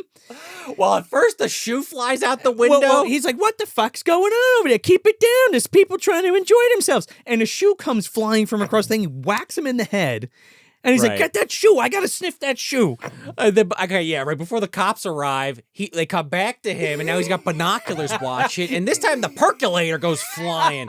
And that just smashes the binoculars into his eyes, and he can't take them out. They're like stuck in there. They're stuck in his fucking face. It's like Butterball. And he's kind of, yeah. He's like, oh, no, I'm calling the cops. He's looking across the way. And he's like, they're in gorilla costumes and they're having an orgy. So then the cops arrive. And this is literally right out of Nightmare on Elm Street, for Christ's sake. They're probably asking John Saskin, okay, was the camera here? Was the fire truck here? Yeah. I don't know why you're asking me. I was just in the movie. The cops come in and he's like, and John Shuck's like, there's 2 werewolves having a pillow fight in my room. And the guy runs up. He's like, yeah, they're in gorilla costumes. I'm the one that called. I'm the neighbor. And he's like, this isn't how good Christians should be acting with the fucking dog collar With the on. dog collar and the leash and the dominatrix and everything. And the cops Great. are so It's on great. the nose. It's like, all right, that was a bit much. We're like, yeah, you know, those donuts, man. You ate the donuts and you dropped the donuts. If you bought the donuts, you'd be angry about them getting dropped. I actually like it because he's like, there was 1 fucking jelly left and I dropped the jelly on you dropped it. Now you're buying them next time. That was maybe one gag too many. I'm like, it was funny, but It's such a passing thing is. as they go in. It's one nitpick that I have. So Jennifer goes in and she gets stuck in the room. Right. Because she actually successfully stabs Larry in the chest with the fork. There had to be at least 1% silver in there, right? Yeah. It worked. So, but it takes him like forever to die from Just it. barely get in it, So I he like guess. falls in front of the door to get in. So the cops and everybody are trying to kick the fucking door open, Right. and there's this werewolf dying in front of it, and they can't get in. Meanwhile, Jennifer's like trying to dodge her mom, who's fully transformed. Thank God she didn't scratch her or bite her. Yeah, well, she grabs Jennifer like by the face, and she's holding her by the head. And the cops, Larry finally fucking dies, and the cops come in. Oh, he's not dead yet. They break in and they have to watch him die. Oh, that's right. Yeah. He's not dead yet. I'm not dead. I'm feeling better. Yeah, and then he's. He doesn't transform back into John Saxon though. And he'd already. That was His not even contract John was- Saxon his in the costume. He was done. His contract was up. He's like, I had a budget He ran out left. for John Saxon. And he's not transforming. Yeah, back. that's Joe Schmo who didn't get a title in the fucking credits. So Leslie changes back, Yeah. and you think she's going to rip Jennifer's head off, but she doesn't. She More changes Wolfman back. shit dissolving into a regular face. which isn't great. Nah, I Wolfman just- looked better. I just did something for James Rolfe and, Oh, yeah. and the same thing. Since we're talking about Monster Madness, no, here. I got the shirt on. That was Yeah. in case you get the joke. That was the bad joke that I was going. Oh, that's what Monster it was? Madness. That's his thing. He does Yeah. on Cinemaster. I turned him in. every I year. turned him into the nerd wolf. Yeah. Or where nerd? What did we? I don't know. Anyway, check it out. Yeah. But yeah, she was a lot of transforms fun. back, and she doesn't really remember anything since she went to the salon. That's kind of where her memory cuts off. Yeah. She's like, I was at the salon, don't and then remember how did I anything. get here? I don't remember anything after the salon. Why is my room wrecked? I was a werewolf. Did John Saxon come and fuck me yet? What's going on? Was Joe Estevez in here? Go home, Joe. But there is a great moment, too, because throughout the film, John Saxon keeps saying to her to try to, even though she doesn't remember any of this, Yeah. he keeps saying, your husband won't accept you, your family won't accept you, Oh, you're yeah. a werewolf You're now." alone. They don't like our kind. They're not gonna accept you. And the cops go, this is your wife, before she turns back to normal. And he's like, yeah, you know what? She is. You got to get to know her. So it's also, they don't really do anything with it, Pretty but I good think gag. it's like an implied, like, oh, they do care. Yeah, That's nice. I think it's just a goof. addition touch to it all. And like we just said, she doesn't remember any of it. Mm-hmm. Unfortunately, someone would be blamed for all this murder if the cops didn't literally see the transformation. So thank God they broke in.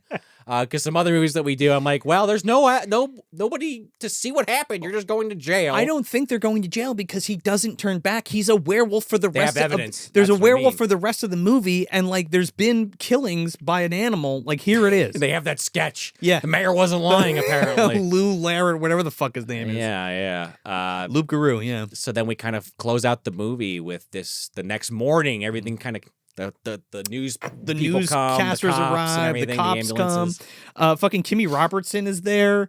Random cameo. What's going on? Yeah, I mean, she's always that girling around because she, Leprechaun 2. She's Clint With Howard's Clint? wife. Yeah. She's in the Willies. She's she's doing the ride thing. Famously from Twin Peaks, she was the receptionist. And don't tell mom the babysitter's dead. oh yeah, right, yeah.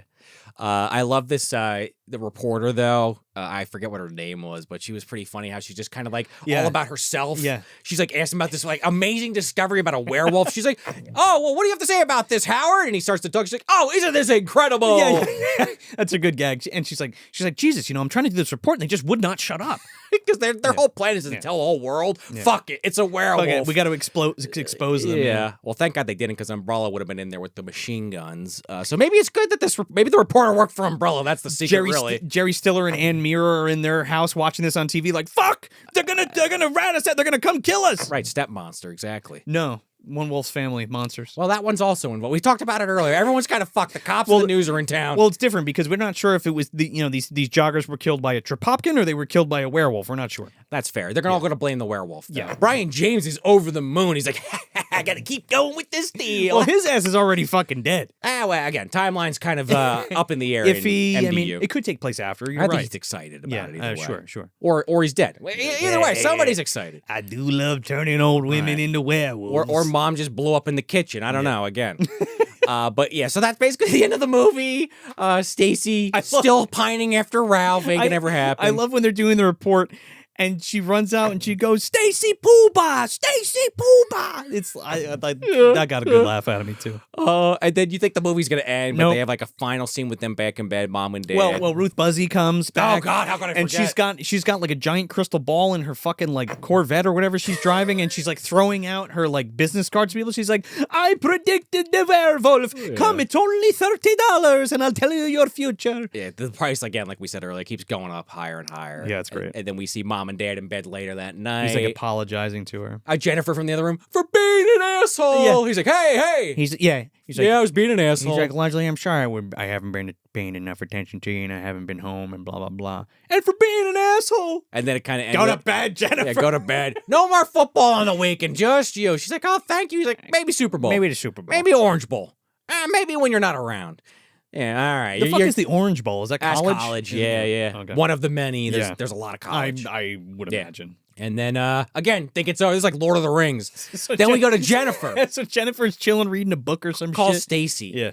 Oh, you missed this major detail at another Fangoria reference. Fangoria 43. Apparently, if you kill the werewolf, but you don't burn it or some bullshit. Unless a formal exorcism is performed on the body of the werewolf, whoever killed the werewolf will become a werewolf. Which John Saxon knew about because that dog pissed on Freddy Krueger's bones and it came back. But Dude, he's he dead, knew. so he couldn't tell them. He knew that. Well, that's what happened. That's how he became a werewolf. They thought he was dead, but he was really a werewolf. Yeah, because Okay. you thought he was dead. You thought Freddy killed his Freddy's ass. skeleton. Yeah, you thought he was, but turns out some of that skeleton must have been a werewolf, like from the movie Werewolf with Joe Estevez.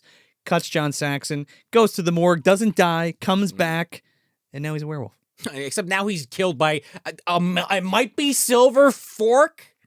It's kind of poetic. Yeah, You yeah, figure yeah. you 4 prongs of Freddy going into you, and then a 4-prong fucking fork going in your She chest. stabbed him right in the Freddy wound. That's what it was. It was actually Freddy that killed her. Open the Freddy wound. He got with a sucked back fork. into hell. Soul taken. He's back in that pepperoni pizza with Linnea Quigley. Man.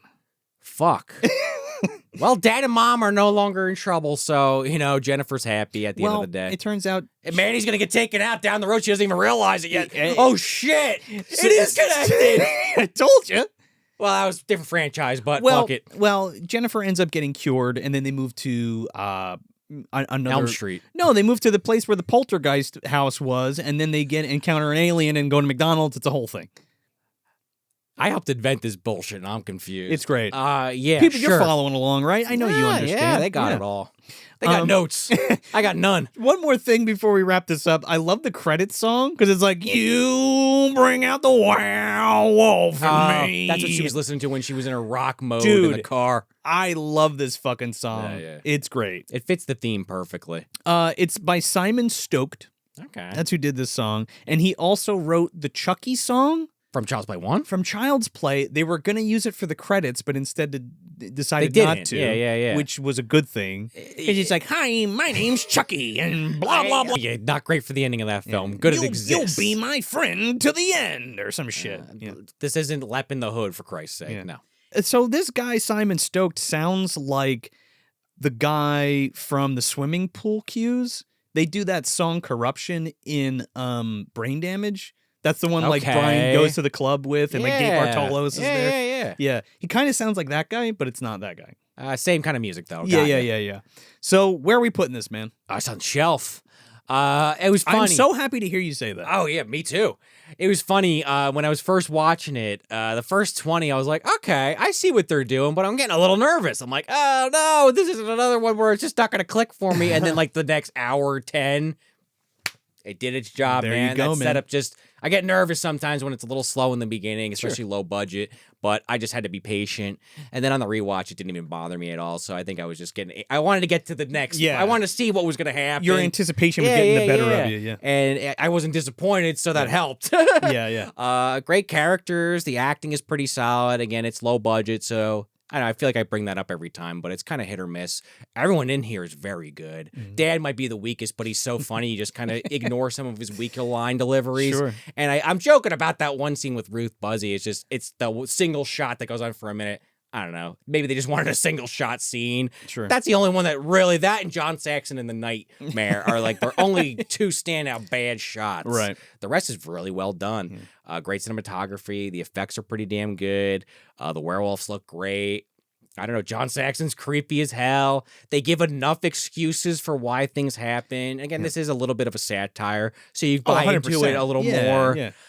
You don't let things kind of get to you as much with semantics. You're like, oh, yeah, pet store, sure. Flea collar, okay, yeah, it adds up enough. Yeah, where there's a through line where you're like, all right, sure, I'll buy it. Which sometimes you're watching a movie and you're like, all right, it doesn't matter, but what the fuck? How did he get from here to here? Yeah, no, 100%. But here they do enough connecting the dots that you always kind of have a carrot leading you to the next gag. Yeah. And all those visual gags, the one-liners, mom just in a fish out of water story from beginning to fucking end, add a werewolf to the whole thing.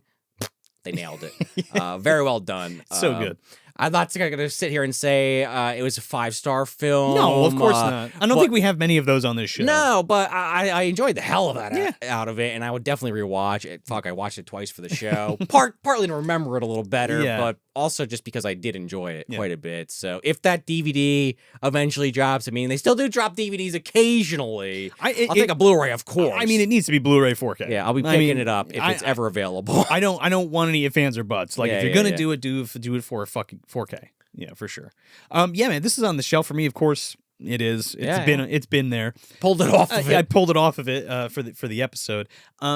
Yeah, I mean, so of course I have nostalgia baked in for this from being a kid. It's hard not to when you've seen it that young at age and you've been thinking about it for a long time. So it also means a lot to me because, like, again, like I was saying early in the episode, it's like one of those things where, you know, I used to watch this a lot with my mom. It was on TV a lot, so I have like a very solid memory of it as a kid, and it makes me feel good. I mean, if you watch the show, you know that that I like to go back to things that make me feel good and have that nostalgia hit for me. But I always like to give it a fair shake when we come back to it and be like, hey, you know, does this hold up?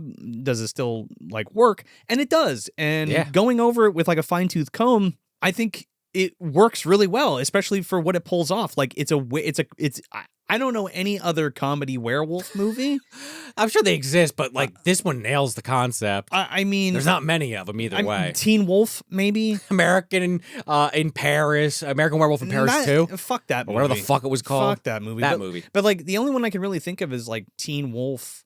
Yeah, Teen Wolf would be the other one, maybe. Yeah. But that's definitely not hard. That's a straight comedy. That's straight comedy. That's more serious. Yeah, this actually tries to do a little bit of the horror. Like, I think John Saxon's presence is pretty creepy, and he's never goofy. John Saxon's and never. If he is, it's not his fault. It's not intentional, right? Even when they're doing the test and shit, he's so fucking creepy. Like, even when he's eating the garlic and shit, and like his weird back room with a monkey in a cage, like it's just weird. Yeah. There's a lot of crazy sequences to this film that don't necessarily feel like they should be there, but also work pretty well. And that's what's so weird about this movie. You're right. That's why, in a good way. That's why I also noted the score before too, because it's actually pretty good and it works to the advantage of the scenes to make them less hokey. And the editing helps too. And like, the editing is too. very good in this. Now, snappy. Now, I really do love this. Again, like Sean said, it's not a 5-star film by any means. I mean, if you're a fan of this kind of stuff, I think you'll enjoy it for sure. I mean, you might rank it because it's like, maybe not you personally, but the general you, it's like, oh, it checks a lot of boxes. So, yeah. I mean, if you watch this show and you're familiar with our tastes and our rankings of things, then you'll know where this lands when I say that if you're like me or even Sean in this case, you're gonna have a good time. You're gonna have a good time no matter what. It's gonna be fun. The one thing I will say, we didn't really talk about too much when it came up, but like the werewolf costumes, they're like masks. They still look good, though. I mean, they're fun. They're fun, but they're not like the best werewolves ever. Yeah, I mean, it's not Bad Moon or American No. and Werewolf in London, the good one this time. But again, it's not that kind of movie. Not at all. Which it gives it the pass. That's why I'm okay, kind of Yeah. taking the piss out of it a little bit, saying Yeah. no transformation. It's a werewolf movie that you go into it no matter what kind of movie it is you want to see it. But yeah, you don't need it in this. Well- It would have been cool, but what the fuck would that? I probably would have complained about it. Honestly, Yeah. why does this look like shit? It ruined the movie. Well, what it also, because they incorporate the stuff with like the horror fan and the horror convention stuff, it has that sheen of like classic monster movie on it.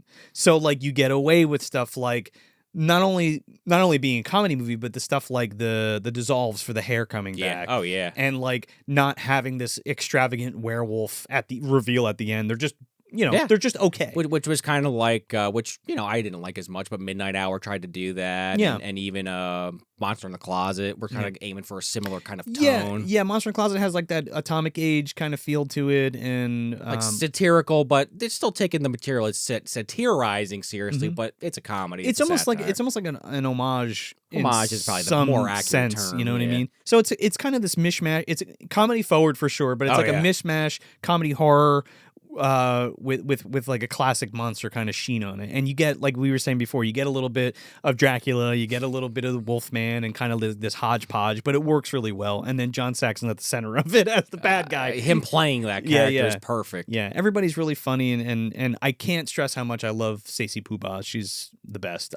I wish I Wish could, she was like, in more. I wish she was like a real person that I could hang out with, like the character. Oh, the character. Yeah. Right. Yeah. I mean, the actress also could have gotten more work, but yeah, the character. Oh, well, yeah, sure, 100%. But we're talking contextually. Like, I don't know her personally, but I know the character. You'd in the hang movie, out, you know? right? Yeah. Or beyond that is 100%. the point. Yeah. So yeah, on the shelf, dude. So yeah, with that being said, if you want some more Movie Dumpster content, you can head over to patreon.com/Movie Dumpster. You can get an ad-free audio version of the show for only $2 a month, and you can get some other great stuff at the $5 and $10 tiers. You get commentary tracks, mini-sodes, junk mails, and other great stuff like a t-shirt and a sticker pack. We also have a YouTube membership program, but you don't get all the stuff from Patreon, right? You don't get the physical items from Patreon. There are tons of hours of content on Patreon in our back catalog. So definitely check it out if that's something you want to do and help support your favorite show. And again, if you're watching on YouTube, please like the video and share it and subscribe if you're not already. And if you're listening on your favorite podcast app, leave us that 5 stars and write a review if you got the time. Even a sentence helps. We're always trying to grow this dumpster community,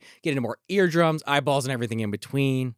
And if you want some more dumpster content, you can always head over to moviedumpsterpodcast.com, find out where we're going to be at any live events, check out our store, grab a t-shirt, a hat, a beach towel, or anything else we got up there. Keep an eye out for those Your Mom's a Werewolf t-shirts. And make sure to wear it while you're chewing on a ham bone. Oh! So that's it. That's My Mom's a Werewolf from 1989, directed by Michael Fisher. I'm Joe Lascola. And I'm Sean O'Rourke. Thanks for visiting the dumpster, and happy Mother's Day.